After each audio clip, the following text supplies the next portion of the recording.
여러분, 한국부 권민재 교수입니다. 이제는 우리 어떤 결과값, 우리 대응표본 T테스트, T검정에서 얻은 값을 논문에 어떻게 입력하는지에 대해서 설명드리도록 하겠습니다. 먼저 이렇게 보통 우리가 논문에서 데이터를 이야기할 때는 표를 이렇게 작성을 해요. 프로젝트 실행 결과, QT 실행 여부에 관한 결과를 아래와 같이 보여주면 이렇게 뭐 대충 말을 만드시고요. 표본 수가 여기서 보이는 26, 여기 26, QT 여부 실행 전후에 갖고 개체 수값, 그리고 평균, 그리고 표준 편차 요거만 넣어주셔도 충분해요. 이렇게 넣어주고 그 다음에 paired sample test가 T검정이에요. T검정이었고 마이너스는 그냥 양수로 바꿔도 됩니다. 여기에서 마이너스랑 T검정 값은 바꾸셔도 돼요. 그냥 실행 전에서 실행 후를 빼서 그런데 반대로 실행 후에서 실행 전 빼면 똑같기 때문에 그래서 프로젝트 전후 T검정 값은 평균이 0.154, 표준 편차 0.784, T 값이 1, 유의 확률이 0.327, 이 P라고 써주면 되는데요. 자, 마찬가지로 여기서 뭐 QT 실행 후도 이렇게 똑같이 써주시면 돼요. 이렇게 적용 실행 전후 해갖고 프로젝트 실행 전후 해갖고 이렇게 써주시면 됩니다. 그럼 어떻게 하냐 쓸 때 프로젝트에 참여한 26명의 표본에 따르면 프로젝트 실행 전에는 평균 값이 쭉 이런 식으로 표준 편차 써주시고 그 다음에 이제 T검정 값을 써주셔야 되잖아요.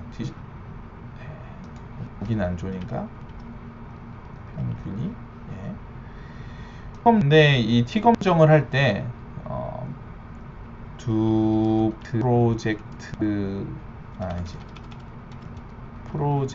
전후의 평균 값 차이는 표준 편차는 T 값은 뭐 1로 나타났다. 그런데 지금 유의 확률이 0.5보다 크단 말이에요. 지금 그러면은 이 보통 통계값에서는요 0.05보다 크다 그러면은 요거는 통계로서 가치가 없습니다. 변화가 없는 거예요. 그러니까 프로젝트 실행 전이 QT 실행 여부가 평균 2.19였는데 프로젝트 실행 후에는 2.35면은 거의 변하지 않았잖아요. 그러니까 오차값 실행 이것저것 있을 때 이거는 프로젝트를 해서 변화가 일어났다라고 보기가 어려운 거예요. P값이면 0.05보다 크면 0.05보다 지금 우리가 나온 게 0.32 죄송합니다. 0.327이 0.05보다 크잖아요. 그러면은 이거는 어떤 거예요? 통계로서의 가치가 없는 거예요. 그래서 그러나 유의 확률이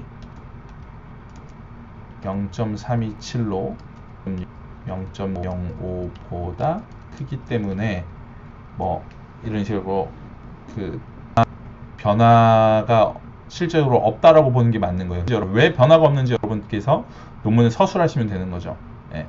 그런데 여기 같은 경우에는 똑같은데 프로젝트 QT 실행 적용이 되고 있는지 실행 전과 실행 후가 1.58, 2.85 이렇게 차이가 있잖아요. 근데 유의 확률이 0.001 보다 작게 나왔대요. 그러면 이거는 당연히 0.05보다는 작은 거죠. 0.1보다도 작은 이거니까. 그러니까 이거는 의미가 있는 변화가 있었다라는 거예요. T검정을 하는 게 그러니까 이게 정말 유의미한 변화냐라는 걸 찾는 거거든요. 그래서 이거는 유의미한 변화가 있었다. 그리고 왜 이런 변화가 나왔는지 찾아주시면 됩니다. 여기 있는 뭐 표준 편차나 T값이나 이런 의미는 인터넷으로 보셔도 나오지만 어떤 의미를 갖고 있는지 기본적으로 뭐 고급 응용통계학 같은 수업을 통해서 여러 가지 이제 뭐 분산이나 이런 것도 배우시게 되고 의미를 배우실 수 있으실 거예요.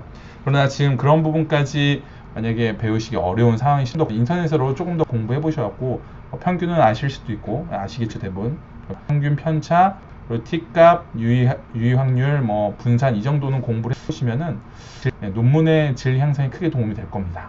자, 여러분들도 이제 SPSS를 돌리고 데이터 분석을 하셔갖고 논문에 적용하실 수 있습니다. 네, 화이팅 하십시오. 논문까지 잘 마무리하기를 기대하겠습니다.